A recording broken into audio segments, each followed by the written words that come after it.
सबसे पहले आपको बताते हैं प्रधानमंत्री नरेंद्र मोदी के दौरे से जुड़ी हुई जानकारी। आप जान लीजिए कि पीएम मोदी कल उत्तराखंड में आ रहे हैं। कल उत्तराखंड के दौरे पर पीएम मोदी रहेंगे। प्रधानमंत्री पहली बार मुखबा आ रहे हैं। पीएम मोदी मां गंगा के दर्शन और पूजन करेंगे। साथ ही पीएम मोदी हर्ष भी जाएंगे। पीएम एक जनसभा को भी संबोधित करने जा रहे हैं। पीएम मोदी के दौरे को लेकर स्थानीय लोग बेहद खुश हैं। लोगों का कहना है कि पीएम मोदी के मुखबा दौरे के बाद यहां पर्यटन को पंख लग जाएंगे। पीएम के दौरे को लेकर प्रशासन ने सभी तैयारियां पूरी कर ली हैं। सुरक्षा के कड़े इंतजाम रहेंगे।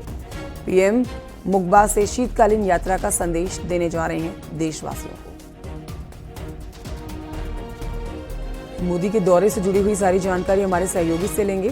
किस तरह से मुखबा वासी खुश हैं क्योंकि पहली बार प्रधानमंत्री मुखबा आ रहे हैं। मां गंगा का नमन करेंगे, मां गंगा को उनका आशीर्वाद लेंगे और यहीं से देखिए पीएम के यहाँ आने के साथ ही एक संदेश जाएगा शीतकालीन यात्रा का। बहुत ही अहम दौरा प्रधानमंत्री नरेंद्र मोदी का। यूं तो आपने लगातार प्रधानमंत्री का उत्तराखंड पहाड़ से लगाव देखा है। उनके कई यहाँ पर बहुत ही ड्रीम प्रोजेक्ट्स इस समय चल रहे हैं बद्रीनाथ केदारनाथ में। उन प्रोजेक्ट्स के बारे में भी वो जानकारी लेंगे। लेकिन हर्षिल का दौरा जहां पर जनसभा होने जा रही है और मुखबा का दौरा बहुत अहम है, जिस पर जानकारी हमें देंगे बलबीर परमार हमारे साथ लाइव मौजूद है। सीधे रुख करेंगे उत्तरकाशी की तरफ। बलबीर, प्रधानमंत्री नरेंद्र मोदी का कल का बहुत अहम दौरा, विस्तार से जानकारी दें। कितने मुखबावासी खुश हैं और यहाँ पर तैयारियां किस तरह से कर ली गई हैं पीएम मोदी के स्वागत को लेकर? किन किन कार्यक्रमों में पीएम मोदी शुमार होने वाले हैं कल? तो सिलसिलेवार तरीके से पीएम मोदी के दौरे की जानकारी आप हमारे दर्शकों को दें। बिल्कुल कंचन, प्रधानमंत्री नरेंद्र मोदी 6 मार्च को यानी कल मुखबा पहुंचेंगे और सबसे पहले जो हेलीपैड है हर्षिल, वहां पे वो 9:15 बजे का कार्यक्रम रखा गया है। हर्षिल घाटी में पहुंचेंगे, वहां से गाड़ी से मुखबा पहुंचेंगे जहां पे मां गंगा का जो शीतकालीन प्रवास है वहां पे दर्शन करेंगे और पूजा अर्चना करेंगे। उसके बाद व्यू पॉइंट एक बनाया गया है जहां से प्राकृतिक सौंदर्य को प्रधानमंत्री निहारेंगे। और इसके अलावा जो मुखबा है, मुखबा के जो ग्रामीण है, जो पुरोहित है, खास तैयारी कर रहे हैं। जो पारंपरिक प्रधान होता है उसको भी भेंट करेंगे प्रधानमंत्री को और उनकी तैयारियां चल रही है। मंदिर को सजाया जा रहा है और इसके बाद जो प्रधानमंत्री है जो शीतकालीन यात्रा का संदेश के साथ जो हर्षिल है वहां पे जनसभा के लिए जनसभा को संबोधित करेंगे। वहां पे भी तैयारियां की जा रही है और सुरक्षा के पुख्ते इंतजाम सुबह से ही किए जा रहे हैं। और जो स्थानीय लोग हैं, चाहे हर्षिल के हो, मुखबा के हो, वाइब्रेंट विलेज के 8 गांव है, सभी में खुशी की लहर देखी जा रही है, उत्साह देखा जा रहा है। क्योंकि लगातार दौरे के कार्यक्रम आ रहे थे, मौसम के कारण रद्द हो रहे थे और आज मौसम पूरी तरह से साफ है। चटक धूप पहाड़ों पे खिली हुई है और कह सकते हैं कि मौसम विभाग का कहना है कि आने वाले 2 से 3 दिन मौसम साफ रहेगा। तो इससे जो स्थानीय लोग हैं काफी खुश है। वो उम्मीद कर रहे थे कि प्रधानमंत्री उनके बीच में आए और शीतकालीन यात्रा हो, चाहे पर्यटन का संदेश दे। तो कम समय अब रह गया है, तैयारियां लगातार जारी है और ग्रामीणों में उत्साह है, अधिकारियों में उत्साह है। जी ऑलराइट, बहुत शुक्रिया आपका जानकारी के लिए बलबीर। आप नजर बनाए रखिए पीएम मोदी के दौरे पर। आगे बढ़ते हैं, आपको बताते हैं मुख्यमंत्री पुष्कर सिंह धामी मंगलवार को यानी कि कल रुड़की के दौरे पर रहे और यहां पर सीएम धामी ने विकसित भारत और विकसित उत्तराखंड प्रदर्शनी का उद्घाटन किया। इस दौरान सीएम धामी ने कहा कि प्रधानमंत्री नरेंद्र मोदी के नेतृत्व में पूरे विश्व में भारत का मान बढ़ा है। सीएम ने यह भी कहा कि 4 धाम यात्रा का काउंटडाउन शुरू हो चुका है। सरकार इस बार भी यात्रा को सफल बनाने में जुटी है।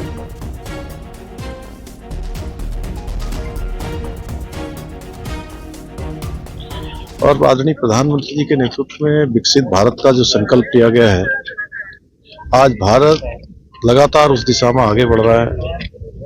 उत्तराखंड भी इसमें अपना योगदान दे रहे हैं। आदरणीय प्रधानमंत्री जी के मार्गदर्शन में हर क्षेत्र में उत्तराखंड भी आज, चाहे एसटीजी इंडेक्स हो या विकास की दर कम होनी हो या नवाचार करने हो या अभी राष्ट्रीय खेलों का यहाँ पर आयोजन हो, ऐसे अनेक प्रकार के आयोजनों से लगातार आज देवभूमि आगे बढ़ रही है। और आइए अब आगे बढ़ते आपको बताते हैं देहरादून में सीएम पुष्कर सिंह धामी ने एसडीआरएफ के जवानों को सम्मानित किया है। प्रयागराज महाकुंभ में ड्यूटी पर तैनात जवानों को सम्मानित किया गया धामी के द्वारा। सीएम धामी ने कहा है कि प्रयागराज में हुए महाकुंभ में हमारे राज्य के एसडीआरएफ के जवानों ने अहम भूमिका निभाई। जिसके लिए उन्हें सम्मानित किया जा रहा है। सीएम धामी बोले हैं कि हर परिस्थिति से निपटने के लिए एसडीआरएफ के जवान हमेशा तैयार रहते हैं। सुनिए। मैं सबसे पहले तो आप सबने इतनी शानदार भूमिका का वहाँ पर निर्वहन किया है और मैंने वहाँ जाकर स्वयं देखा। बहुत ही परिश्रम, बहुत अच्छा स्किल और बहुत संवेदनशीलता से आपने अपनी ड्यूटी वहाँ पर निभाई और ड्यूटी के साथ साथ ड्यूटी करने के अतिरिक्त जो अतिरिक्त संवेदनशीलता से आपने काम किया, ये बड़ा खुशी का विषय है कि आप सबकी प्रशंसा जहाँ उत्तर प्रदेश के लोगों ने भी करी और जो लोग गए उन्होंने भी करी। मेरे लिए भी बहुत खुशी की बात है कि हमारे राज्य का ये एसडीआरएफ की पूरी टीम, हमारे पुलिस के लोग शानदार काम करके वहाँ से लौटे हैं और आप सबको यहाँ पर सम्मानित करने का शुभ अवसर मुझे मिल रहा है।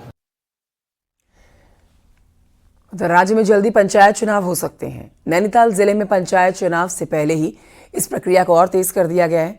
सरकार ने अपनी तैयारी शुरू कर दी है। एक तरफ जहां वोटर लिस्ट में नाम जोड़ने के लिए विशेष कैंप लगाए जा रहे हैं, तो वहीं दूसरी तरफ जो पहले से वोटर हैं वो 15 मार्च तक अपना नाम वोटिंग लिस्ट में ऑनलाइन चेक कर सकते हैं। वोटर लिस्ट राज्य निर्वाचन आयोग और जिला प्रशासन की वेबसाइट पर ऑनलाइन कर दी गई है। अगर आप ग्रामीण इलाकों में रहते हैं और आपका नाम वोटर लिस्ट में नहीं है, तो आप अपना नाम बीएलओ को देकर वोटर आईडी कार्ड बनवा सकते हैं। चुनाव को लेकर अभी मतदाता सूची का और परिसीमन इत्यादि का जो काम है वो फिनिश हो गया है और उसमें दावे आपत्ति वगैरह के निस्तारण भी हो गए हैं। कई बार उसको वेरीफाई भी किया गया है। इसके साथ बूथों का सत्यापन है, सामग्री की जो प्रोक्योरमेंट है, ये जो लॉजिस्टिक्स से संबंधित काम है वो अभी वर्तमान में चल रहे हैं। उधर राजधानी देहरादून में जमीनों से जुड़े हुए घोटाले लगातार बढ़ते जा रहे हैं।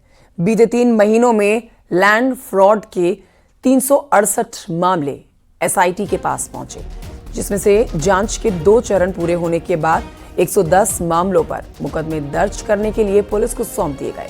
बाकी मामलों की जांच जारी है और जल्द ही उन पर भी बड़ी कार्रवाई होगी। देहरादून में जमीनों की खरीद फरोख्त में गड़बड़ी अब एक बड़ा घोटाला बन चुका है। लोगों की जमीनों पर धोखे से कब्जा, फर्जी दस्तावेजों के जरिए बिक्री और रजिस्ट्रेशन में हेरफेर जैसे मामले लगातार सामने आ रहे हैं। वहीं इन मामलों में अब एसआईटी से जुड़े हुए अधिकारी जो हैं वो काफी सक्रिय हैं। उन्होंने कहा है कि एसआईटी ने जांच पूरी कर अहम केस पुलिस को सौंप दिए हैं। दोषियों को बख्शा नहीं जाएगा। या तो दोनों एसआईटी ने जो काम किया वो लगभग हमारे पास 378 प्रकरण आए, जिसमें हमने पहले वाले मामलों में 97 और दूसरे वाले में 13 प्रकरणों में एफआईआर लॉन्च करने के लिए भेजा और जिसमें लगभग 61 मामलों में एफआईआर लॉन्च होकर जांच की कार्रवाई गतिमान है और बाकी भी शीघ्र ही वो हो जाएगी, क्योंकि हम लोग निकट संपर्क में हैं एसएसपी देहरादून। उत्तराखंड में भू कानूनों में किए गए बदलाव में प्रदेश के 2 मैदानी जिले, तो ये प्रदेश के 2 मैदानी जिले जिसमें हरिद्वार और उधम सिंह नगर को जमीन खरीद फरोख्त के नियमों से छूट दी गई, जिसके बाद हरिद्वार के अलग अलग वर्गों में सरकार के निर्णय को लेकर बहस चल रही है। देखिए रिपोर्ट।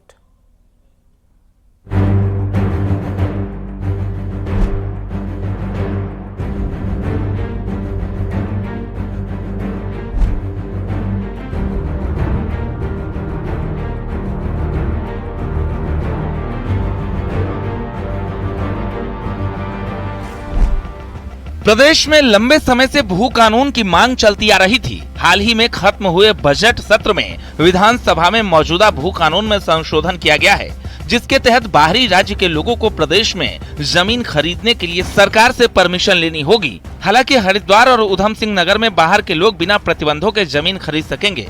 हरिद्वार में बड़े पैमाने पर उद्योग स्थापित हैं और सरकार भी यहां उद्योगों को विस्तार देना चाहती है। लिहाजा हरिद्वार के मौजूदा उद्यमी सरकार के इस फैसले से खुश हैं। उनका कहना है कि इससे उद्योगों में विस्तार होगा, साथ ही रोजगार के अवसर भी बढ़ेंगे।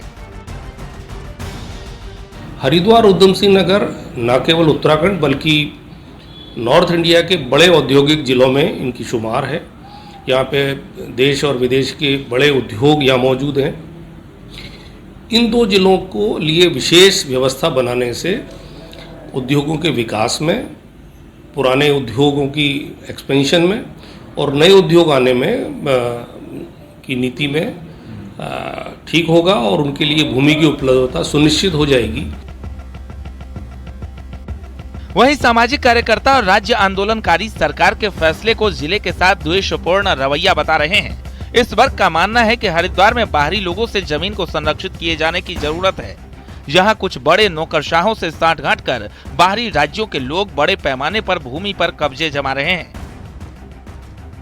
यह राज्य के साथ द्वेष भावना है और यह स्पष्ट रूप से परिलक्षित इस दृष्टि से भी होता है कि सरकार में बैठे हुए लोगों ने यहाँ पर जिस प्रकार से इन्वेस्टमेंट व्यावसायिक दृष्टि से किया हुआ है वह इसको अलग रखना चाहते हैं, ताकि वह नियम जो जनता की मांग पर जिस प्रकार के कड़े भू कानून के लिए प्रेशर दिया जा रहा था सरकार पे, वह उस चीज़ से दूर रहें और वह अपना प्रॉफिट, अपना व्यवसाय, अपना अवैध धंधा इन जनपदों में करते रहें। हरिद्वार में हजारों की तादाद में कई छोटी बड़ी फैक्ट्रियां संचालित होती है। सरकार के द्वारा कराए गए इंटरनेशनल इन्वेस्टर समिट में भी हरिद्वार में नए इन्वेस्टमेंट के प्रस्ताव सरकार को मिले थे। हरिद्वार और उधम सिंह नगर में बड़े पैमाने पर इन्वेस्टमेंट करने के लिए उद्यमी प्रोत्साहित हो, इसके लिए सरकार भी इन जिलों में भू कानूनों की सख्ती करने से गुरेज कर रही है। न्यूज़ 18 के लिए हरिद्वार से पुलकित शुक्ला की रिपोर्ट। और ये बढ़ते हैं आगे। रामनगरी खबर आपको बताते हैं, जहां पर अवैध खनन की एक हैरान भरी तस्वीर सामने आई। यहां पर कोसी नदी के प्रतिबंधित क्षेत्र में नदी में ही जेसीबी मशीन से खनन किया जा रहा था और इसका वीडियो भी सामने आया। बताया जा रहा है कि मोहान के पास में कोसी नदी में ये खनन हो रहा था।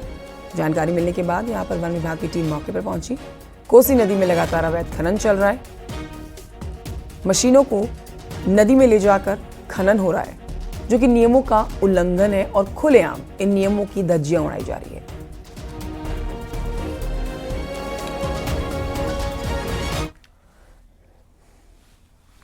उधर देहरादून नगर निगम में हाउस टैक्स जमा नहीं करने वालों पर अब बड़ी कार्रवाई की तैयारी हो रही है। जी हां, क्योंकि बड़ी बड़ी रकम के बकायेदार जो हैं, यहां तक कि सरकारी संस्थानों को भी नोटिस भेजा गया है। तो सरकारी अधिकारियों को भी नोटिस गया है। 31 मार्च तक हाउस टैक्स का बकाया नहीं चुकाया तो कानूनी कार्रवाई करने की तैयारी है। बड़े बकायेदारों की बात की जाए तो survey of India 4 crore, Dehradun FRI 2 crore रुपए, महाराणा प्रताप स्पोर्ट्स कॉलेज 1 करोड़ 40 लाख रुपए, UPCL 1 करोड़ 96 लाख रुपए, जिला जज ऑफिस 82 लाख, तो विधायक हॉस्टल पर 57 लाख का बकाया है। नगर निगम ने करीब 60 करोड़ की वसूली का टारगेट रखा है। पर हमारा नगर म्युनिसिपल कॉर्पोरेशन एक्ट है, उसके अकॉर्डिंग हम लोग बिल इसमें सेंड कर रहे हैं और इसके बाद ऐसी प्रॉपर्टियों को चिन्हित किया जा रहा है जिनसे जो है टैक्स नहीं आ रहा है। और इसके लिए हम लोगों ने 4 टीमें बनाई है जो अलग अलग क्षेत्रों में जाकर इनसे तकाजा कर रही हैं, टैक्स वसूलने के लिए वसूली की कार्रवाई कर रही हैं और इसी क्रम में इनके बाद जो है इनको डिमांड नोटिस जारी किया। उधर अल्मोड़ा के सरकारी विभागों पर ऊर्जा निगम का 6 करोड़ से ज्यादा का बिजली का बिल बकाया है।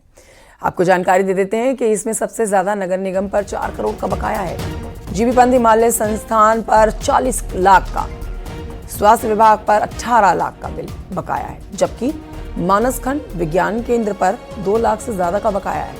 इसके साथ ही डीएम ऑफिस और सीडीओ ऑफिस पर भी लाखों का बकाया है। ऊर्जा निगम सभी विभागों को नोटिस जारी करके जल्दी बिल जमा करने को कह चुकी है। बिल जमा नहीं करने पर कनेक्शन काटने की चेतावनी दी गई है।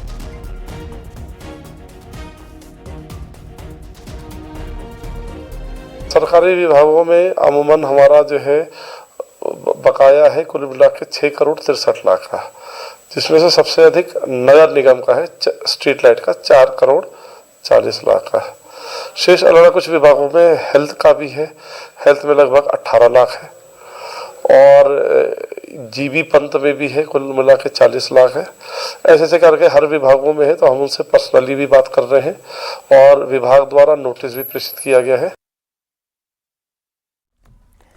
कांग्रेस अगले 3 महीने अलग अलग प्रोग्राम चलाएगी ताकि पार्टी का हाल सुधर सके। वोटर लिस्ट चेक करने के अलावा कांग्रेस अपने कुटुंब को याद करके चाय पर चर्चा के साथ लोगों को जोड़ना चाहती है ताकि पार्टी का भला हो सके। देखिए रिपोर्ट।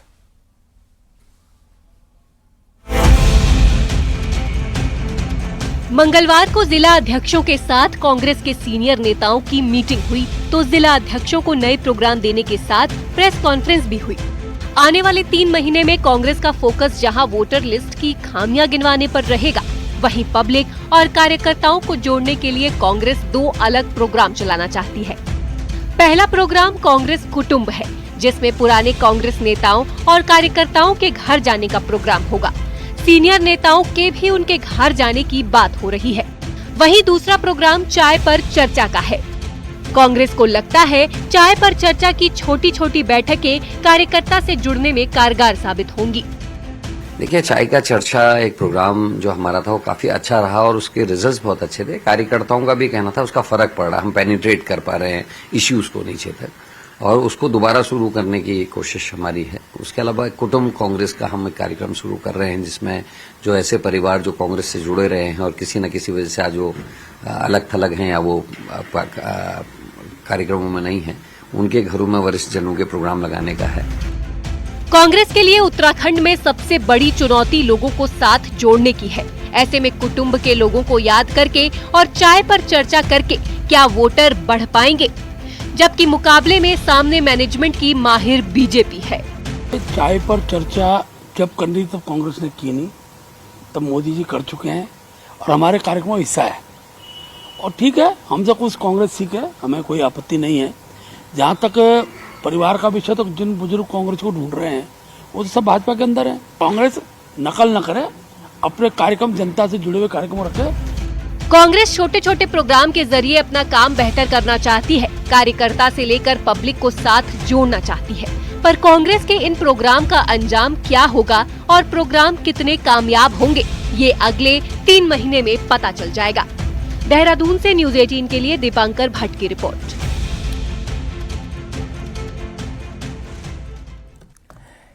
पहाड़ों पर एक बार फिर से बर्फबारी हुई है, जहां पर पिथौरागढ़ के बॉर्डर इलाकों में बर्फबारी के चलते आवाजाही पूरी तरह से बंद है। अब देखिए, इन इलाकों में भारी बर्फबारी के कारण रास्ते पूरी तरह से बंद हैं। दारमा और व्यास घाटी की बात की जाए तो यहाँ पर रास्ते भारी बर्फ के चलते बंद हो रखे हैं और ऐसे में माना जा रहा है कि दोनों ही घाटियों को जोड़ने वाले जो रास्ते हैं उनको खोलने में वक्त भी लग सकता है। ऊंचे इलाकों में भारी स्नोफॉल हो रहा है, हालात और खराब हो चुके हैं। प्रशासन ने बीआरओ और पीडब्ल्यूडी को सड़कों को खोलने का जिम्मा सौंपा है, लेकिन भारी बर्फबारी के चलते इन जगहों से बर्फ जल्द हटा पाना मुश्किल है। जिस समय बर्फबारी हो रही है उस समय अपने मजदूरों की सुरक्षा हेतु विशेष प्रबंध करें। एक दूसरा, जो उन क्षेत्र में जो गांव में या अन्य जगहों पर जो लोग फंसे हैं उनको निकालने के लिए शीघ्रता से जो रोड ओपनिंग का कार्य है जब मौसम खुलता है उस समय करें। पिथौरागढ़ की बात करेंगे, जहां की दारमा घाटी में बीते दिनों भारी बर्फबारी हुई है, जिस वजह से यहां पर सड़कें और पैदल रास्ते बंद पड़े हुए हैं। ऐसे में यहां पर रहने वालों को आवाजाही में खासी दिक्कतों का सामना करना पड़ रहा है। तस्वीरें भी हम उसी से जुड़ी आपको दिखा रहे हैं। ये गांव के लोग कैसे भारी बर्फबारी के बीच रास्ता बनाकर अपने घर को जा रहे हैं। ग्रामीण बर्फ से पटी हुई पहाड़ियों के बीच से किसी तरह से रास्ता बना रहे हैं और आगे बढ़ रहे हैं। हालांकि बर्फ से बीच से आवाजाही करना ग्रामीणों के लिए खतरनाक भी हो सकता है, लेकिन फिलहाल इनके पास और कोई दूसरा ऑप्शन ही नहीं है। ना कोई पुल है और ना ही कोई यहाँ से दूसरा विकल्प है अपने घर की ओर जाने का।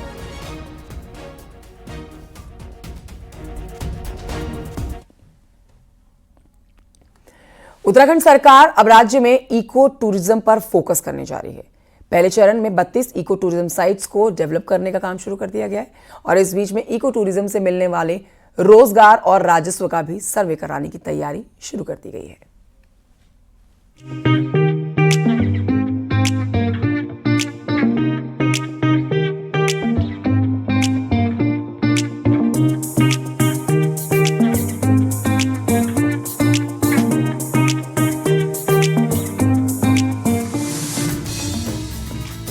उत्तराखंड के फॉरेस्ट एरिया में स्थित बेमिसाल प्राकृतिक खूबसूरती को अब इको टूरिज्म के जरिए नया आयाम देने की तैयारी है।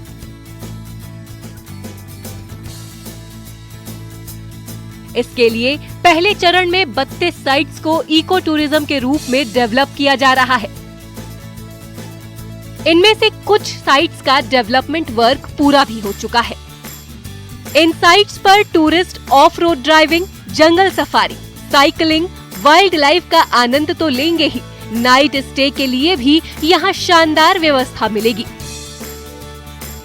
ये साइट्स नरेंद्र नगर, मसूरी, रुद्रप्रयाग, तराई वेस्ट, नैनीताल, रामनगर, उत्तरकाशी, बागेश्वर जैसे इलाकों में मौजूद है। इको टूरिज्म में जो पिछले साल में करीब 31 डेस्टिनेशन में जो काम चल रहा था, वो सारे काम को धीरे धीरे उसका पूरा हो रहा है और इसका अभी रनिंग स्टेज में आ रहा है। ये इसके साथ साथ बाकी और 30 साइट और है जिसको कि आगे अगले वर्ष में सब डेवलप होगा। राज्य में इको टूरिज्म की संभावनाओं की बात करें तो अभी उत्तराखंड में 24 वाइल्ड लाइफ सफारी जोन है। उत्तराखंड में 19 बर्ड वॉचिंग साइट्स है, 27 nature park, eco park, city forest area मौजूद है। राज्य में 12 नेचर कैंप भी मौजूद है। वन विभाग के पास राज्य में 66 रेस्ट हाउस भी है। इको टूरिज्म के लिए सारी जानकारी सिंगल विंडो सिस्टम से देने की तैयारी है। इसके लिए बकायदा यूनिफाइड पोर्टल बनाया जा रहा है।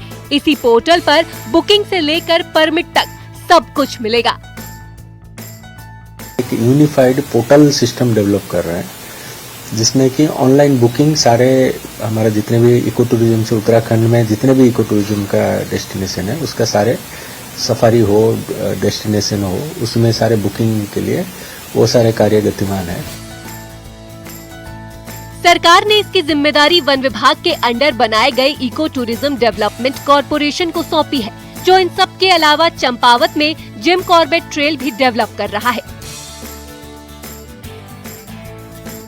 सरकार की यह योजना परवान चढ़ी तो राज्य के जंगल रोजगार और राजस्व के बड़े साधन बन सकते हैं। देहरादून से न्यूज़ 18 के लिए सुनील नौ प्रभात की रिपोर्ट।